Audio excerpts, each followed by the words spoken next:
ಏನ್ ಮಾಡ್ರಿ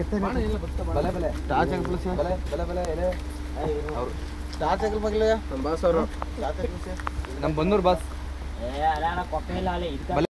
hi friends, ಎಲ್ರಿಗೂ ನಮಸ್ಕಾರ. ಇವತ್ತು ನಾವು ಶೂಟಿಂಗ್ ಮುಗಿಸ್ಕೊಂಡು ಇದೇ ತಾನೇ ಬರ್ತಿದ್ವಿ. ನಮ್ಮ ಮುಂದೆನೇ ಕಾರ್ ಪಾಸ್ ಆಯಿತು. ನಾವು ಏನಾಯಿತು ಅಂತ ನೋಡಿದ್ರೆ ತುಂಬ ಹಳ್ಳ ನಾಟ ಹೊಡೆದಿದ್ದಾರೆ. ತೋರಿಸಿ ರೋಡು ಇಲ್ಲಿ ಕಾಮಗಾರಿಕೆ ಮಾಡ್ತಾಯಿದ್ದಾರಂತೆ ಕನ್ಸ್ಟ್ರಕ್ಟರು. ನಮ್ಗೆ ಯಾರೋ ಒಂದು ಗೊತ್ತಿಲ್ಲ, ಒಂದು ಬೋರ್ಡ್ ಹಾಕಿಲ್ಲ, ಒಂದು ಸ್ಟಿಕ್ಕರ್ ಹಾಕಿಲ್ಲ, ಒಂದು ದಂಪ್ಸ್ ಮಾಡಿಲ್ಲ. ಹಿಂಗೆ ಏಕೆ ಹಿಂಗೆ ಬಂದಿರತ್ರೆ ಸದ್ಯ ನಮ್ಗೆ ಯಾರಿಗೇನೂ ಆಗಿಲ್ಲ. ನಾವೊಬ್ಬರು ಒಂದು ಮಾನವೀಯತೆ ದೃಷ್ಟಿಯಲ್ಲಿ ನಮ್ಮ ತಾಯಿ ಅಕ್ಕಂದಿರು ಅನ್ನೋ ರೀತಿಲಿ ನಾವೆಲ್ಲ ನಮ್ಮ ಬಾಯ್ಸು ನಮ್ಮ ಹುಡುಗರೆಲ್ಲ ಸೇರಿ ನಮ್ಮ ಕೈಲಾದದ್ದು ಅಳಿಲು ಸೇವೆ ಮಾಡಿದ್ದೀವಿ. ಇನ್ನು ನೆಕ್ಸ್ಟ್ ನೀವು ಎಚ್ಚರಿಕೆ ತಗೊಂಡು ಏನೋ ಒಂದು ಸ್ಟಿಕ್ಕರೋ ಒಂದು ಬೋರ್ಡೋ ಒಂದು ದಂಸ್ಥಾನ ಮಾಡಿದ್ರೆ ಅವಾಯ್ಡ್ ಆಯ್ತದೆ. ಸೊ ದಯವಿಟ್ಟು ಇದು ಮಾಡೋದು ನೀವು ತಪ್ಪು. ಜೈ ಹಿಂದ್, ಜೈ ಕರ್ನಾಟಕ. ಮತ್ತೆ ರೆಡಿ, ಓಕೆ, ಅದೆಲ್ಲ ನೀನು ಡೀಟ್ ಮಾಡ್ಕೊಂಡು ರೋಡಲ್ಲಿ ಅಂದವೆ ಸಾರ್ವಜನಿಕರು ಗೊತ್ತಾಗ್ಬೇಕಾದ್ರೆ ಈ ಥರ ಗುಂಡಿ ಹೊಡೆದು ಈ ರೋಡ್ ಈ ಥರ ಆಗಿದೆ.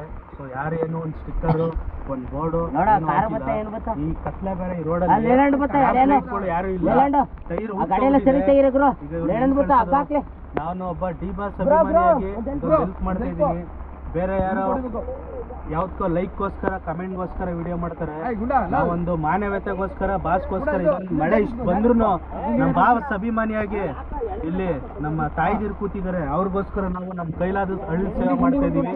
ಜೈ ಡಿ ಬಾಸ್, ಜೈ ಹಿಂದ್, ಜೈ ಕರ್ನಾಟಕ. ಮತ್ತೆ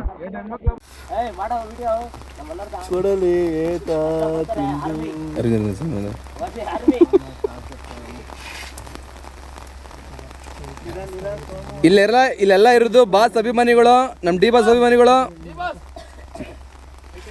ಡಿ ಬಾಸ್ ಅಭಿಮಾನಿಗಳು ಏನ್ ಮಾಡೋಕ್ಕೂ ಸರಿನೇ, ಒಳ್ಳೇದ್ ಮಾಡೋದು ಸರಿನೇ, ಕೆಟ್ಟದ್ ಮಾಡಲ್ಲ. ಇಲ್ಲ ಕೆಟ್ಟದಿಲ್ಲ ಅಣ್ಣ. ಹಾಕಣ ಹಾಕಣ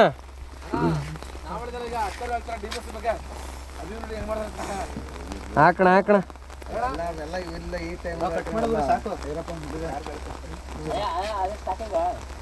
ಅಣ್ಣ ಫೋನ್ ಬತ್ತಕಣ, ಯಾರ ಗೊತ್ತಿಲ್ಲ. ದೇವ